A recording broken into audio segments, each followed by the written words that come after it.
수험생 여러분 안녕하십니까? 부동산학 개론의 김하선입니다. 자, 이번 주에도 기출지문 가로넣기 문제 살펴보도록 하겠습니다. 자, 1번을 보시면요. 부동산학의 일반 원칙 그랬죠.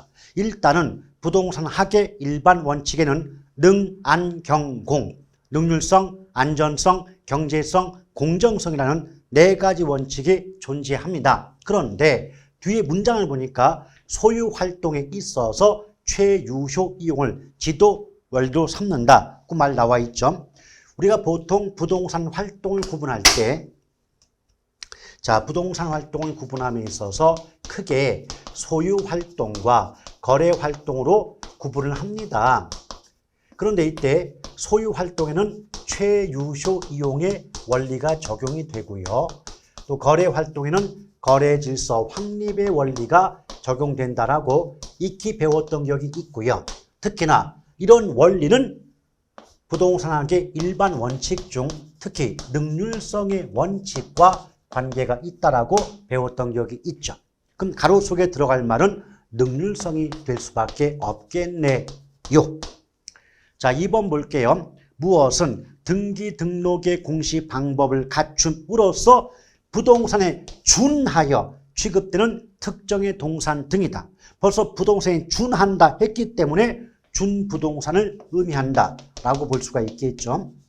그러니까 준이라는 글자는 원래는 그것이 아닌데 그런 것처럼 취급해 준다는 뜻이에요. 따라서 준부동산은 본질적으로는 부동산이 아니지만 공시수단과 방법이 등기 등록이라는 공시수단을 갖추고 있기 때문에 부동산처럼 취급하는 물건 등을 의미한다라고 볼 수가 있겠죠.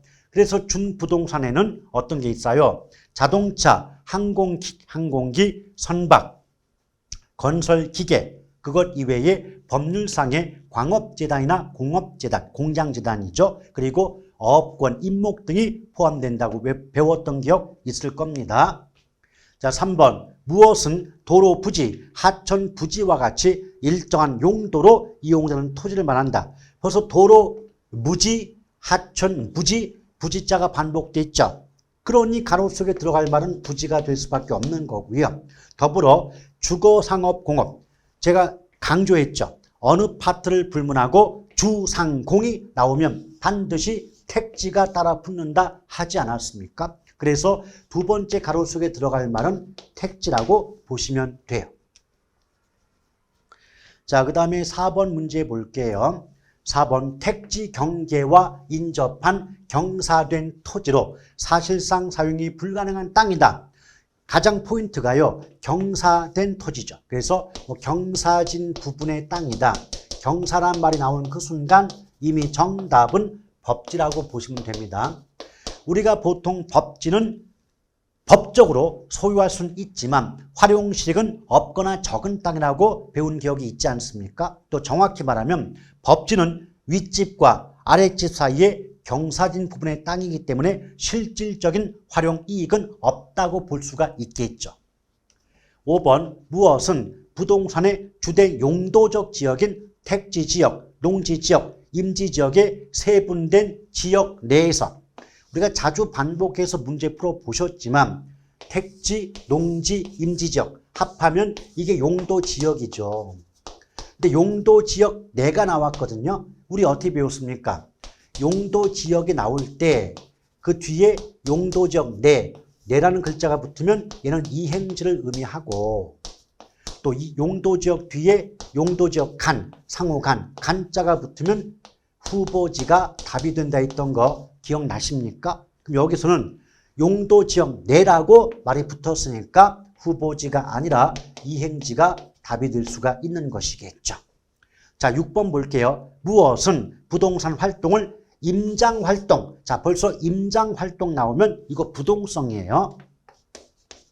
자, 부동성 때문에 토지의 위치가 고정되어 있다 보니까 토지를 사무실까지 이동시킬 수가 없겠죠. 그럼 고객과 더불어 토지가 있는 현장까지 사람이 이동할 수밖에 없기 때문에 임장활동, 다른 말로 현장활동이 필요하게 된다라고 볼 수 있겠고 또 감정평가 시 지역 분석을 필요로 하게 되는 것도 부동성과 관계가 있죠.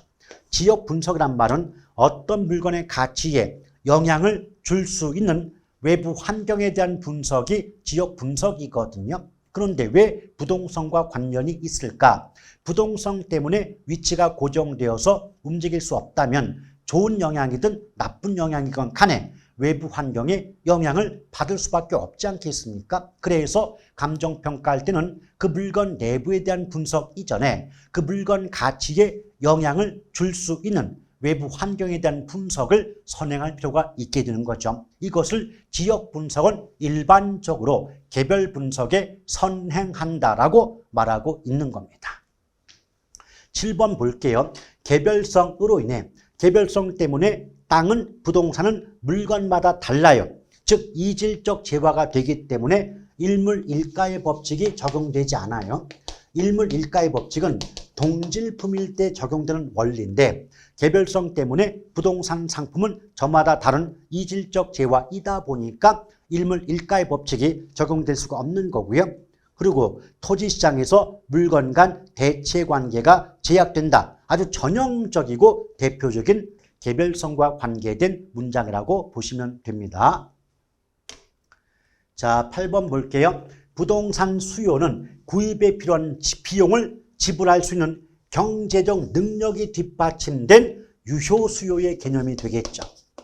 그래서 우리가 수요 공급 배울 때 부동산은 수요와 공급을 막론하고 단순히 사고 싶은 마음, 단순히 팔고 싶은 마음뿐 아니라 살 수 있는 능력, 팔 수 있는 능력을 갖춰야 되기 때문에 반드시 유효 수요, 유효 공급이어야 한다라고 배웠던 기억이 있지 않습니까? 자, 9번 부동산의 신규 공급, 벌써 신규나 신축자가 붙으면 유량 개념이거든요. 또 유량 개념은 일정 시점이 아니라 일정 기간 동안의 변화량을 의미한다고 보시면 되죠. 그래서 신규 공급은 일정한 시점, 시점자가 붙으면 절량이란 말이에요. 절량. 그럼 일정 시점에서 측정되는 절량 개념이 아니라 일정한 기간 동안에 측정되는 유량 개념이다. 이렇게 표현할 경우가 맞겠죠. 자, 10번 볼게요. 대체재인 단독주택의 가격이 상승하면 아파트의 수요 곡선은 우상향으로 이동하죠. 이 말이 뭐냐면요, 여러분. 대체재 나왔죠. 그럼 대체재가 나오건 보완재가 나오건 간에 대체재, 보완재 이 말 나왔다는 건 일단 물건이 두 개가 있다는 뜻이에요. 여기 보면 단독주택과 아파트라는 두 개의 물건이 나와 있지 않습니까? 맞죠? 그런데 대체재는 한쪽 물건의 가격과 다른 쪽 물건의 수요가 같은 방향, 비례 관계에 있다는 거예요. 그래서 한쪽 물건 가격이 오르잖아요. 그럼 당연히 비례 관계니까 아파트라는 물건의 수요가 증가하게 됩니다. 그럼 수요가 증가할 때 곡선은 오른쪽으로 이동하게 되거든요. 그래서 우상향으로 이동하게 된다. 이와 관련했을 때 우리 뭐 배웠죠? 대가수비, 암기법 배웠잖아요. 대가수비가 뭡니까? 대체재는 자, 가격과 수요량이 비례관계 같은 방향으로 바뀐다는 걸 대가수비라고 외웠던 기억이 있지 않습니까? 맞죠? 그래서 다시 한번 한쪽 물건 가격이 올랐죠? 그럼 다른 쪽 물건의 수요도 비례니까 수요가 증가한다고 나와야 돼요. 그럼 수요가 증가하면 곡선은 오른쪽으로 이동하기 때문에 우측으로 이동한다 해도 좋고요. 구체적으로 우상향으로 이동한다고 해도 상관이 없는 문장이죠. 자, 이렇게 해서 오늘 첫 번째 기출문제 가로놓기 문제 풀이를 보았습니다. 자, 대단히 고생하셨고요. 다음 이 시간에도 다시 건강한 모습으로 뵙도록 하겠습니다. 수고 많으셨습니다.